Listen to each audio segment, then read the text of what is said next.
أن لا إله إلا الله وحده لا شريك له ونشهد أن سيدنا ومولانا محمدا عبده ورسوله صلاة وسلاما عليك يا رسول الله الغفار وعلى آلك الأطهار وصحبك الأبرار وعلى جميع أولياء الله الأخيار وبعد فأعوذ بالله من الشيطان الرجيم بسم الله الرحمن الرحيم ولا تقولوا لمن يقتل في سبيل الله أموات صدق الله مولانا العظيم وبلغنا رسوله النبي الحكيم المبين الكريم ونحن على ذلك من الشاهدين والشاكرين والذاكرين والحمد لله رب العالمين.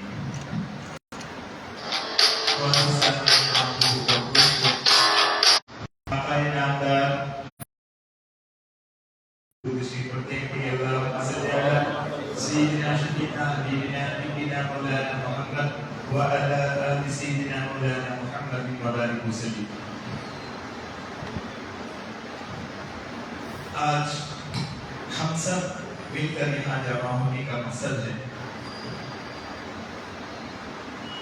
کہ حضرت امام حسین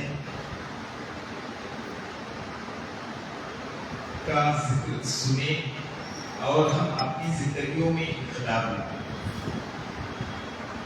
آج ہمارے یہاں جمع ہونے کا مقصد ہے کہ جو قربانیاں امام حسین نے دی ہے، جو قربانیاں امام حسین کے کنبے نے دی ہے، اس کو ہم اپنی زندگی کے آگے رکھ کر ہم اپنی زندگی کو بسر کریں. محسن اعظم مشن چاہتا یہی ہے کہ ہم اپنی زندگیوں کے اندر انقلاب لائیں.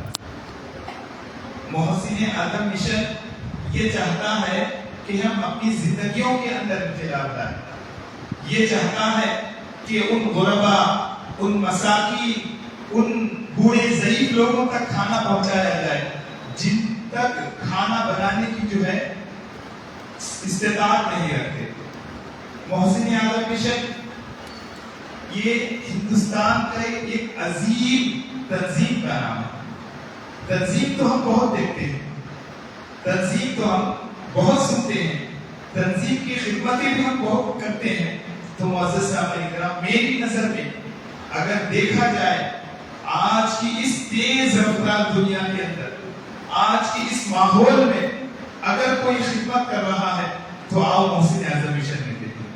ایک اللہ کے رسول صلی اللہ علیہ وسلم کی ایک حدیث پاک مجھے یاد آتی ہے. جب بھی مجھے رات جب جیسی مغرب کا وقت ہوتا ہے تو مجھے بڑی خوشی ہوتی ہے.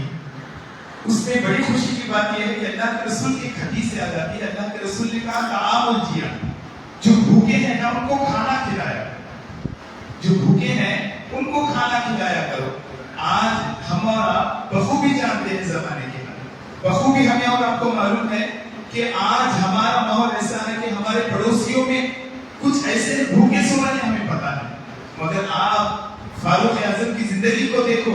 جب آپ رات میں گشت کرتے ہوئے ایک بڑھیا کے پاس گئے، دیکھا اپنے بچوں کو جو ہے کہہ رہی ہے کہ بیٹا سو جاؤ، بیٹا سو جاؤ، ابھی کھانا بننے والا ہے. جب فاروق اعظم کمبل اوڑھ کر ان کے پاس گئے، دیکھا ہانڈی میں جو ہے پتھر ڈالے ہوئے ہیں اور ان پتھروں کو جو ہے ہانڈی بھی ہلا رہی ہے. یہی بچے ہر روز معمول کا فاروق اعظم کے آنکھوں سے آنسو آ گئے اور کہا کہ اے مائی تم نے فاروق اعظم کے پاس کیوں نہیں گئی؟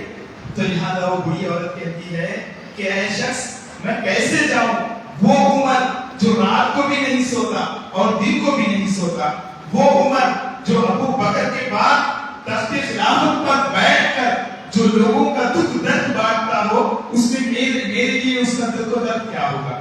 تو حضرت فاروق اعظم کے آنکھوں سے آنسو آ گئے اور کہا کہ اے ماں یہی رکنا، میں تھوڑی دیر کے لیے جاتا آتا ہوں. تو جب آپ گئے بیت المال کے اندر جو ہے آٹے کی بوری کو اپنے کانوں پر لاد کر کہا کہ چلو چلتے ہیں. تو حضرت فاروق اعظم کا غلام خادم تھا، کہتا ہے کہ حضرت آپ کیوں تکلیف کرتے ہیں؟ مجھے آپ اجرت اسی لیے دیتے ہیں کہ میں آپ کے ہاتھ میں کام کرتا ہوں. تو کہتے ہیں نہیں، اگر آج تو دنیا کا وزن تو اٹھا لیتا ہے مگر کل قیامت کے دن کیا تو میرا وزن اٹھا سکے گا؟ کیا کل تم میرا وزن اٹھا سکے گا؟ تو فاروق اعظم اس بوری کو لے جا کر اور چند راشن لے جا کر اس بوڑھی عورت کے حوالے کر دیتی ہے. جب وہ عورت کہتی ہے, بڑھیا کہتی ہے, مجھے معلوم ہوتا ہے کہ تم جو ہے عمر کے خادم تو نہیں نظر آتے بلکہ تم عمر ہی مجھے نظر آتے. یہ صحابہ کرام کی زندگی. جب رات ہوتی تھی تو حضرت فاروق اعظم گلیوں میں گشت کر کے جو بھوکے تھے ان کی بھوکوں کو دور کرتے تھے. مگر محسن اعظم مشن کو آج دیکھ لیجیے, جب رات ہوتی ہے تو ATS یعنی اشرفی ٹفن سروس کے ذریعے ان غریب, ان جو کھانا نہیں بنا سکتے ان تک یہ جو کھانا بنا کر پہنچا. اتنی اچھی خدمت محسن اعظم مشن. اور بھی بہت سارے ایکٹیویٹیز کرتے ہیں. اس ماہ محرم الحرام کی پہلی ایکٹیویٹی جو ہر تنظیم میں ہر شعبے کے اندر کیا جاتا ہے, یہ تنظیم جو ہے محسن اعظم مشن جو ہے ہر دنیا کے ہر ہندوستان کے مختلف شعبوں میں کام کر رہا ہے. مختلف شعبوں میں ATS اور بھی پینشن جس کو کہتے ہیں, جو بیوہ ہیں جن کے پاس اناج نہیں تو یہ اناج پہنچاتے ہیں, پینشن نہیں آ رہی تو وہ پینشن کے ذریعے میں پہنچاتے ہیں. تو معزز صاحب کرام, آج ہر کوئی اس تنظیم سے فائدہ اٹھا رہا ہے, تو لہذا ہم بھی کیوں نہ اٹھائیں. تو اسی لیے ان خدمت گزاروں نے جو ہے ایک فیصلہ کیا کہ پچھلے سال ان حضرات نے 10 مسجدوں کو چن کر شہداء کربلا کے جلسوں کو منعقد کیا تاکہ ہماری زندگیوں میں انقلاب آ جائے. ہم بھی اپنی زندگی, ہر انسان, ایسا کون ہے جس کو پریشانیاں نہیں آتی؟ ایسا کون ہے جس کے سامنے پریشانیوں کا حل نہ ہو؟ تو محسن اعظم مشن نے یہ سوچ کر ایک چیز کو آگے بڑھایا کہ کیوں نہ حضرت امام حسین کی زندگی کو لوگوں کے سامنے رکھیں تاکہ ان کے زندگی کے اندر انقلاب پیدا ہو. تو معزز صاحب کرام, یہ محسن اعظم مشن ہمارے بلّہ کی جو برانچ ہے بڑے اچھے طریقے سے کام کر رہی ہے. قربانی کے اندر دیکھیے, ان غربا تک جو سال بھر گوشت کھانے کے لیے پیسے نہیں ہوتے ان تک یہ رات کو نہیں دیکھا, دن نہیں دیکھا, بلکہ محنت کرتے ہوئے ان تک پہنچا دے. تو معزز صاحب کرام, بتانے کا مقصد یہی ہے کہ آپ ان لوگوں کے ساتھ جڑیے, محسن اعظم مشن کے ساتھ جڑیے, اور جب انشاءاللہ آپ دنیا میں بھی کامیاب ہوں گے, آخرت میں بھی کامیاب. آئیے میں اپنے موضوع کو شروع کرتا ہوں. اللہ تبارک و تعالیٰ قرآن مجید و فرقان حمید میں ارشاد فرماتا ہے وَلَا تَقُولُوا لِمَنْ يُقْتَلُ فِي سَبِيلِ اللَّهِ, جو اللہ کی راہ میں مارے گئے ان کو مردہ مت کہو, ان کو مردہ مت کہو. کیوں؟ کیونکہ وہ زندہ ہے, تمہیں شعور نہیں.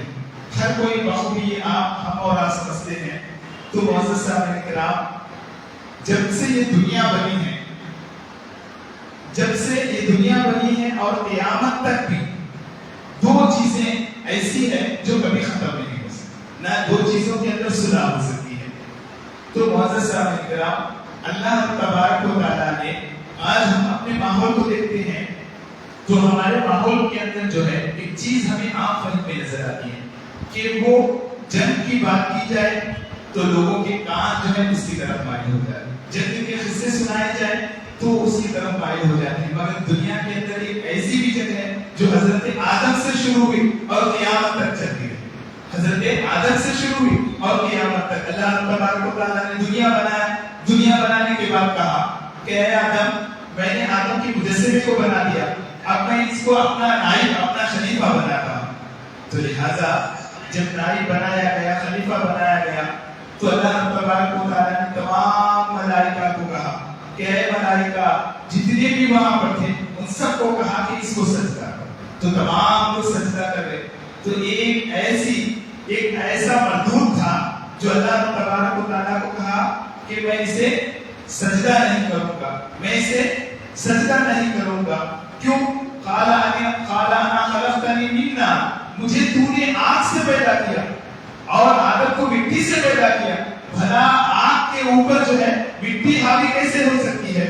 میں اس لیے چاہتا ہوں کہ میں اس کو سجدہ نہ کروں. تو اللہ تبارک و تعالیٰ نے اس کو مردود کر دیا. جب مردود کر دیا تو اب وہ اس کی بہت بڑی ٹیم بن گئی. اب خدا کی بارگاہ میں آیا اور کہا کہ اے مالک و مولا, اے رب ذوالجلال, تو نے مجھے اپنی دربار سے جو ہے مردود کر دیا ہے, تو لہذا میں تیرے بندوں کو قیامت تک جو ہے بھٹکاتا رہوں.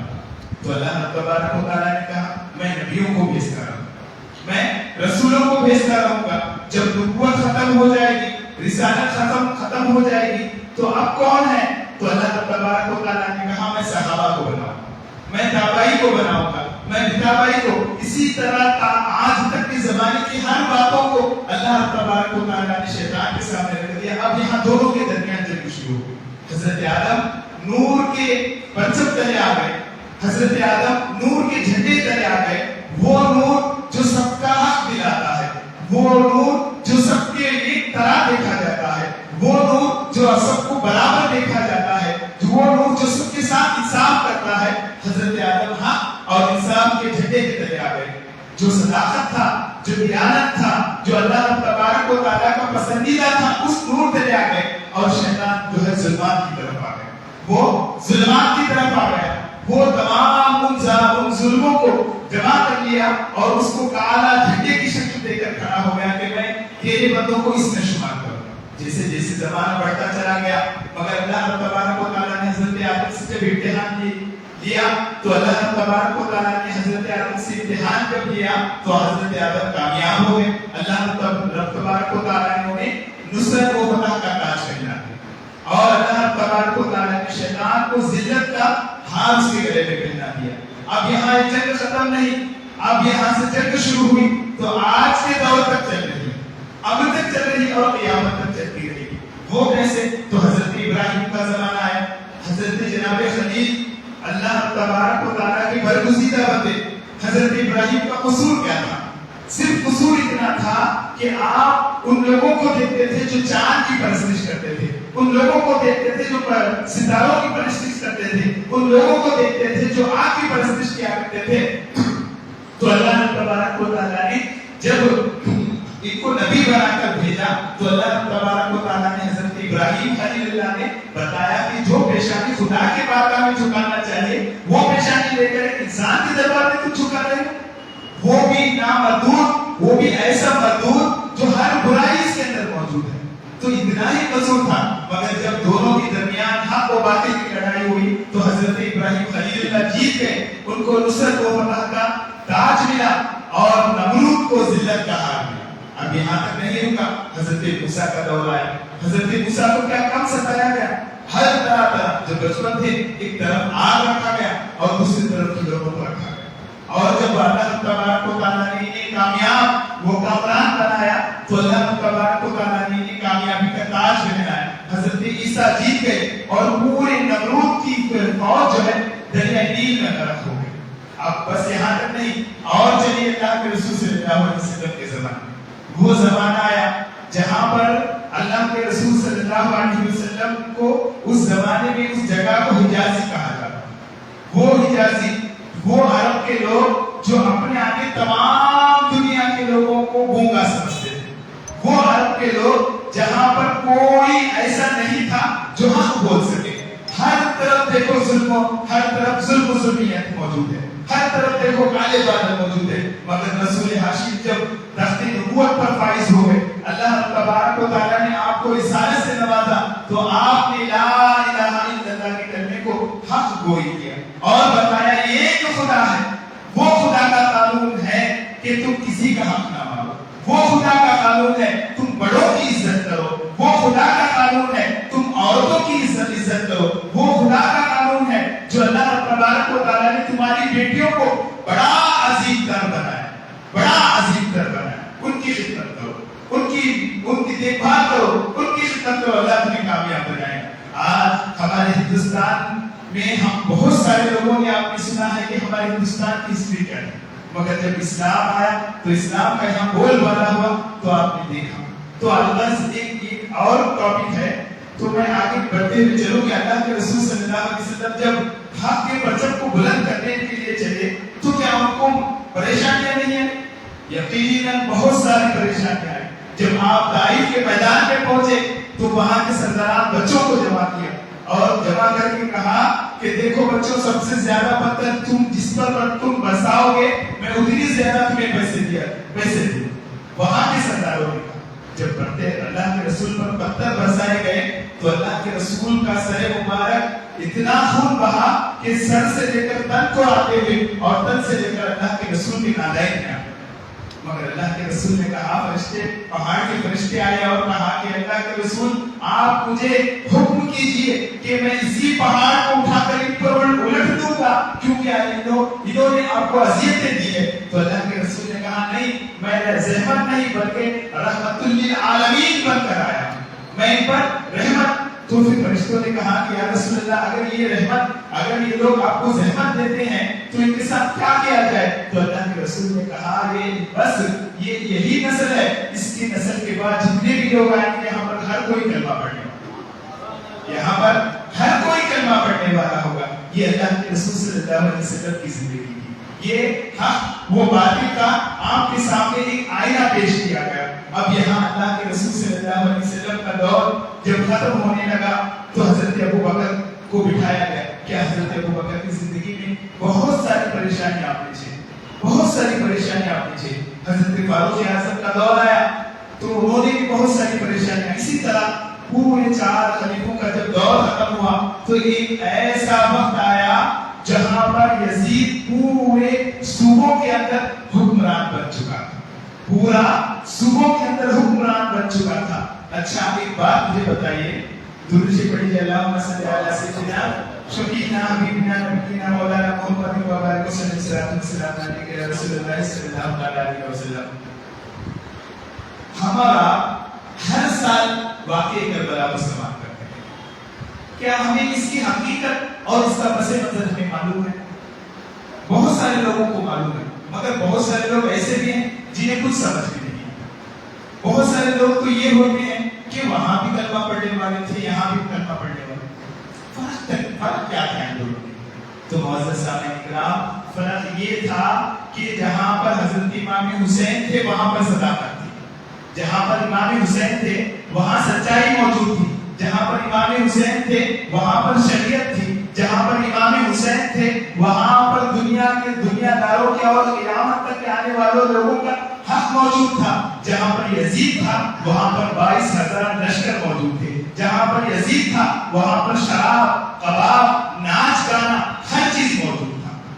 تو اسی لیے حضرت امام حسین یہ نہیں چاہتے تھے کہ میں اس طرف جاؤں, میں اس طرف جاؤں, اگر میں اس طرف چلا گیا تو میرے نانا کی امت پوری گمراہ ہو جائے. تو وہ بھی حق, وہ بھی رسول حق, سچے رسول کے نواسے تھے, وہ سچے رسول کے نواسے تھے. انہوں نے اللہ کے رسول کے کاندھوں پر بیٹھ کر زندگی گزاری. وہ پورا بچپنا جو مسجد نبوی میں گزارا ہو, وہ پورا بچپنا جو خدا کے رسول کی گود میں گزارا ہو, وہ پورا زمانہ بچپن کا زمانہ جو اللہ کے رسول کو لبوں کو چومتا ہوا گزارا ہو, تو بتاؤ وہ کیسے ڈگمگایا جا سکتا ہے؟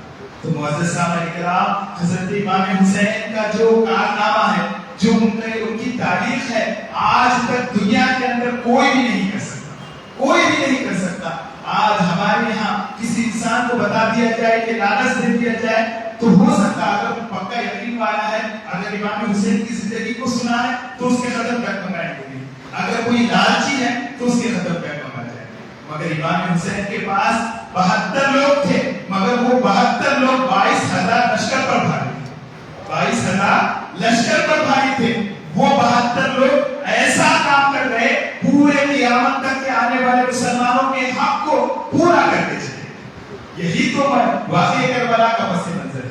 یہی تو حضرت امام حسین بتا رہے ہیں کہ دیکھو میں میدان کربلا کے اندر بھوکا ہوں, نمازوں کو نہیں چھوڑ رہا. میں میدان کربلا کے اندر ہر چیز میں سختی کے ساتھ ہوں, میں بھوکا ہوں, میں پیاسا ہوں, مگر میں نانا رسول کی کوئی سنت کو ترک نہیں کر رہا, کسی کے دل کو نہیں توڑ رہا. مگر پس منظر تو یہ ہے کہ آپ میدان کربلا میں جب اترے تو بتایا آپ کے سامنے ہزاروں لوگ تلواریں لے کر لہرا رہے ہیں. ان تلواروں کی شعاعیں, ان کی روشنی جو ہے سورج کی چمکتی ہوئی دھاریں جو امام حسین کی آنکھوں کی پتلی پر پڑ رہی ہے, مگر وہ پتلی بھی انہیں ڈرا نہیں سکی, وہ تلوار بھی انہیں ڈرا نہیں سکی. بس امام حسین حق وہ صداقت کا تاج پہن کر دنیا کے سامنے, دنیا کے سامنے حق و تجاوز, حق کا تاج پہن کر آپ سامنے آ گئے. تو اسی لیے شاعر کہتا ہے درود شریف پڑھیے اللہم صلی علی سیدنا شفیعنا حبیبنا نبینا مولانا محمد محمد وعلیہ وسلم خدایا کربلا کے عجیب منظر ہے، خدایا کربلا کے عجیب منظر ہے کہ کئی دنوں کے بھوکے پیاسے ابن حیدر ہے، کئی دنوں کے بھوکے پیاسے ابن حیدر ہے، یہ سوچ کر ہی میری فکر کام ہو جاتی ہے۔ سوچو کہ آج ہمیں ایک وقت کا کھانا نہیں ملتا تو خدا کی بارگاہ میں ہم ناشکر کرتے ہیں کہ اے اللہ ہم دنیا میں ہمیں بھی جو ہمیں ایک وقت کا کھانا نہیں دینا، مگر امام حسین کی فکر تو دیکھو، جب ان کے بارے میں ہم سوچتے ہیں تو ہمارے جسم کا ہر رونقہ کھڑا ہو جاتا ہے۔ شاعر کہتا ہے یہ سوچ کر ہی میری فکر کام ہو جاتی ہے، یزیدیوں کے نشانے پہ ننھے اثر ہے، یزیدیوں کے نشانے پہ ننھے اثر ہے۔ عجیب نقشہ ہے، عجیب نقشہ ہے جنگ کے میدان میں حق و باطل کا۔ اب دیکھو شاعر کیا کہہ رہا ہے، عجیب نقشہ ہے۔ ہر نقشے میں ہم نے حضرت نوح کے زمانے کو دیکھا، ہم نے ابراہیم کے زمانے کو پڑھا، ہم نے اسماعیل کے زمانے کو پڑھا، ہم نے حضرت ابراہیم کے زمانے کو پڑھا۔ ہر طرف ایک کلمہ پڑھنے والا تھا، ایک طرف کلمہ نہیں پڑھنے والا تھا، مگر امام حسین کے جنگ کے اندر، واقعہ کربلا کے اندر دونوں طرف بھی کلمہ پڑھنے والے موجود تھے۔ اسی لیے شاعر کہتا ہے عجیب جنگ میں نقشہ ہے حق و باطل کا، ادھر ہزاروں یزیدی ادھر 72 ہے، ادھر ہزاروں یزیدی ادھر 72 ہے کوئی تو اس میں بات پوشیدہ ہے، کوئی تو بات اس میں پوشیدہ، وہ حسینی جو حیدر کرار کے خون سے بڑے ہو، وہ حسین جو فاطمہ کا دودھ پی کر بڑے ہوئے ہو، تو بتاؤ کون سی تلوار تھی جو حضرت اسماعیل کو ذبح نہیں کر سکی، مگر یہاں تو شہزادہ رسول تھا، یہاں تو نواز رسول تھا۔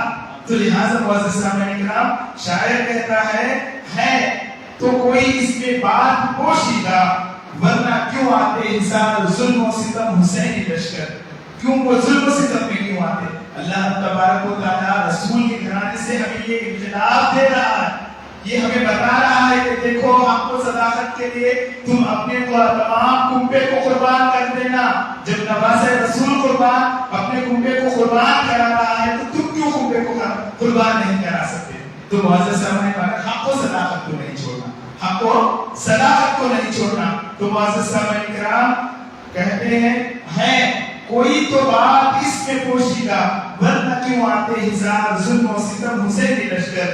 یہ جنگ جیت کے بھی ہار گئے، یہ جنگ جیت کے بھی ہار گیا یزید، یہ جنگ جیت کے بھی ہار گیا یزید۔ حسین زندہ آج بھی ہمارے دلوں میں، حسین زندہ آج بھی ہمارے دلوں کے اندر ہے، چمک رہے ہیں گھٹاؤں میں شمس و قمر بن کے۔ یہ تو امام حسین تک یہاں تک تھا، مگر یہ جو آخری شعر ہے یہ کہتے ہیں جو 72 لوگ جو امام حسین کے پاس تھے، امام حسین نے کہا کہ میں چراغ بجھا دیتا ہوں، تم جس کو جانا چاہتے ہو جاؤ، یہاں تک تم نے میرا ساتھ دیا، کل میں بروز قیامت تمہارا ہاتھ پکڑ کر میں تمہیں جنت میں لے جاؤں گا، میرے نانا سے تمہاری شفاعت کراؤں گا، میرے نانا سے کہہ کر تمہیں جنتی بناؤں گا۔ جب یہ کہہ کر چراغ بجھا دیا گیا، پھر چراغ جلا دیا گیا تو کوئی بھی ہلا نہیں۔ تو لہذا شاعر کہتا ہے چمک رہے ہیں گھٹاؤں میں شمس و قمر بن کر، چمک رہے ہیں گھٹاؤں میں شمس و قمر بن کر، ستم کی نوک پر کرو بنا کے جو 72 ہے۔ آج بھی دیکھو یہ زمین، یہ آسمان، یہ چاند، یہ سورج، یہ ستارے، تمام چیزوں سے پوچھ لو کہ باقی کربلا کیا ہے، وہ زارو خطار روتے ہوئے کہیں گے، وہ زارو خطار روتے ہوئے کہیں گے۔ تو معزز سامعین کرام میرا عنوان ہے کہ تصور شہادت عام ہے۔ تو میں آپ کو چند چیزیں آپ کو بتاتے ہوئے رخصت ہوتا ہوں کہ دیکھو اللہ تبارک و تعالیٰ نے دنیا کے اندر ہر چیز کو پیدا کیا، دنیا کے اندر ہر چیز کو بنایا۔ ایک ایسی چیز ہے، مثال کے طور پر ہم کسی چیز کو خرید سکتے ہیں، چند چیزیں ایسی ہیں ہم خرید نہیں سکتے، چند چیزیں بہت ساری ایسی ہیں جسے ہم خرید سکتے ہیں، مگر جو نہیں خریدتے اس میں سب سے پہلے نام شہادت کا۔ شہادت ایک ایسی چیز ہے جسے کوئی خرید نہیں سکتا، جسے کوئی لے نہیں سکتا، جسے کوئی آزما نہیں سکتا، جسے کوئی اپنی طرف سے دے کر کوئی دوسرے کو دے نہیں سکتا، یہ بس خدا کی طرف سے فضل ہونا چاہیے، یہ بس خدا کی طرف سے فضل ہونا چاہیے۔ تو معزز سامعین کرام، جو شہادت ہے نا، یہ شہادت کو حاصل کرنے کا طریقہ کیا ہے؟ شہادت کو حاصل کرنے کا طریقہ یہ ہے کہ تلواروں کے سایوں میں نمازوں کو پڑھنا۔ شہادت کو حاصل کرنے کا طریقہ یہ ہے کہ آپ توپوں کی آوازوں میں بیٹھ کر اللہ تبارک و تعالیٰ کی حقانیت کو بیان کرنا ہو۔ جب آپ کو شہادت ملی، لگی تلواروں کو دیکھ کر، تپتے ہوئے ریگستان کو دیکھ کر، بھوکے پیاسے ہو کر جب دشمن سے جنگ کرنے کے لیے جائے، تب آپ کو شہادت حاصل ہوتی ہے۔ بھلے ایسی کوئی دے دے، یہ حاصل نہیں ہو سکتی۔ اسی لیے قرآن کہتا ہے وَلَا تَقُولُوا لِمَنْ يُقْتَلُ فِي سَبِيلِ اللَّهِ اموات، یہ جو خدا کی راہ میں مارے گئے کو مردہ مت کہو بلکہ یہ زندہ ہے۔ اب یہاں پر ایک چیز ٹکراتی ہے، اب ایک چیز کیا ہے کہ زندہ ہے، زندہ ہے، زندہ ہے، تو بتاؤ ان کی زندگی کیسا ہے؟ یہاں تو قرآن تو کہہ رہا ہے، کہنا نہیں، ہم تو سوچ بھی سکتے ہیں نا۔ بہت سارے لوگوں کی سوچ بڑی اعلیٰ ہوتی ہے، وہ یہ سوچتے ہیں کہ یہاں بیٹھے ہیں، کہیں باہر کا بیٹھ کے سوچ رہے ہیں، یہاں خدا کی بارگاہ میں عبادت کو ریاضت کرنے کے لیے آئے، مگر باہر بیٹھ کر ان کے بارے میں دنیا داری سوچ رہے ہیں۔ تو الغرض جب کوئی انسان بول اللہ تبارک و تعالیٰ کا کلام کہتا ہے کہ اللہ کی راہ میں جو مارا گیا انہیں مردہ مت کہو، یہاں سوچ بھی سکتے ہیں۔ تو اللہ قرآن مجید میں اللہ تبارک و تعالیٰ نے دوسری جگہ فرمایا وَلَا تَحْسَبَنَّ الَّذِينَ قُتِلُوا فِي سَبِيلِ اللَّهِ، تمہیں شعور نہیں، سوچنا بھی نہیں کہ وہ مردہ ہے، بلکہ وہ تمہاری طرح زندگی بھی بسر کر رہے ہیں، بلکہ رزق بھی پا رہے ہیں۔ ہم تو زندہ قوم ہے، ہماری داستان بھی زندہ، ہمارا خدا کا کلام بھی زندہ، ہمارے نبی بھی زندے، ہمارے نبی کے اصول بھی زندے، آج بھی کربلا زندہ، آج بھی کربلا زندہ۔ تو یہ ہم زندوں کی محفل ہے، ہم زندوں سے لیتے بھی ہیں اور زندوں کو دیتے بھی ہیں، زندوں سے لیتے بھی ہیں اور زندوں کو دیتے ہیں۔ ہم اپنے نبی کے بارے میں عقیدہ تو یہ رکھتے ہیں، نبی تو یقیناً زندہ ہے، یہ یقین تو رکھتے ہیں، ایمان تو رکھتے ہیں، مگر نبی زندگی بخشنے والا یہ ایمان بھی رکھتے ہیں۔ الحمدللہ ثم الحمدللہ۔ تو معزز سامعین کرام، آج ہم اور آپ بیٹھے ہیں کہ حضرت امام حسین کی شہادت سننے کے لیے، آج ہم اور آپ بیٹھے ہیں کہ ہم اپنی زندگیوں کو کس طرح خلاف دے سکیں، آج ہم اور آپ بیٹھے ہیں کس طرح ہم اللہ رب قدیر کو خوش کیا جائے۔ تو یقیناً جب ہم بیٹھ کر اچھے لوگوں کا ذکر سنتے ہیں، اچھے لوگوں کا ذکر کرتے ہیں، ذکر الصالحین کفارہ کہتے ہیں، تو لہٰذا ہمارے گناہ جھڑتے رہتے ہیں، ہماری زندگی میں انقلاب رہتے ہیں۔ تو معزز سامعین کرام، درود شریف پڑھیے اللہم صلی علی سیدنا شفیعنا حبیبنا نبینا مولانا محمد وبارک وسلم علیہ رسول اللہ صلی اللہ علیہ وسلم۔ حضرت امام علی مقام حضرت امام حسین جب آپ چھوٹے تھے تو لہذا اللہ کے رسول صلی اللہ علیہ وسلم کا گزر حضرت خاتون جنت کے گھر سے آپ کا گزر ہوا، تو آپ نے حضرت امام حسین کی روتی ہوئی آواز کو سنتے ہی فوراً حضرت خاتون جنت کو کہتے ہیں میری پیاری بیٹی فاطمہ مجھے حسین کے رونے کی آواز سنائیے، مجھے رونے کی، حسین کے رونے کی آواز جب بھی میں سنتا ہوں میرا دل تڑپ اٹھ جاتا ہے، میرا دل تڑپ اٹھ جاتا ہے۔ تو لہٰذا حضرت اللہ کے رسول صلی اللہ علیہ وسلم غیب دار نبی ہیں، ان کے سامنے ہر چیز موجود تھا، ان کے سامنے اللہ تبارک و تعالیٰ نے اپنے علم سے ہر چیز کو رکھ دیا تھا۔ تو لہٰذا حضرت فاطمہ کے گھر میں داخل ہوتی ہیں اور کہتے ہیں کہ فاطمہ میرے حسین کو کبھی مت بھولانا، میرے حسین کو کبھی مت بھولانا، جب میں اس کو روتا ہوا دیکھتا ہوں تو میرا دل تڑپ اٹھتا ہے، میں جب اس کو روتا ہوا دیکھتا ہوں تو مجھے کربلا کی بھوک اور پیاس نظر آتی ہے۔ تو معزز سامعین کرام، اللہ کے رسول صلی اللہ علیہ وسلم کے بارے میں یوں حدیث فرمائے الحسن والحسین سیدا شباب اہل الجنہ، حسین اور حسن وہ ہے جو جنت کے نوجوانوں کے سردار ہیں۔ تو ایک دفعہ ایسا ہوا کہ حضرت امام علی مقام امام حسن اور امام حسین دونوں اللہ کے رسول صلی اللہ علیہ وسلم کے کاندھے مبارک پر بیٹھ بیٹھنے کے بعد آپ بازار چلنے لگے اللہ کے رسول، تو ایک صحابی درمیان میں ملے اور کہا کہ اے امام حسن اور حسنین کریمین، آپ نصیب والے ہیں، یقیناً آپ جو ہے کتنی بڑی نصیب والے ہیں کہ جس کی سواری خود رسول بنے ہیں۔ تو اللہ کے رسول فوراً مسکراتے ہوئے جواب دیے، یہ بھی تو دیکھو سوار کون ہوا ہے، یہ بھی تو دیکھو سوار کیوں ہوا ہے۔ تو معزز صاحب اکرام، تاریخ کی کتابوں میں یوں لکھا گیا ہے کہ وہاں اس لیے حضرت اللہ کے رسول نے انہیں کاندھے پر بٹھایا کہ دیکھو میں جو ہے تمہارے وزن کو سنبھال سکتا ہوں، تم میری امت کے وزن کو سنبھال، تم میری امت کے وزن کو سنبھال لینا۔ کچھ لوگ ایسے پیدا ہوں گے جو تمہیں ستائیں گے، تمہیں بھوکے رکھیں گے، تمہیں پیاسے رکھیں گے، مگر ان کے حق کو جانے نہ دینا، ان کے حق کو ہمیشہ دلاتے رہنا۔ تو معزز صاحب اکرام، جب ہم حضرت امام حسین علیہ السلام کی زندگی کو جب دیکھتے ہیں تو ہمارے آنکھ سے آنسو آتے ہیں۔ جب ان کی زندگی کو جب ہم دیکھتے ہیں تو ہم اپنی زندگی کے اندر تبدیلیاں کرنے کی بات کرتے ہیں۔ تو معزز صاحب اکرام، امام حسین وہ ذات بابرکت کا نام ہے جو کربلا کے میدان میں بھوکے رہے، پیاسے رہے، ہمیشہ ہر مسائل کو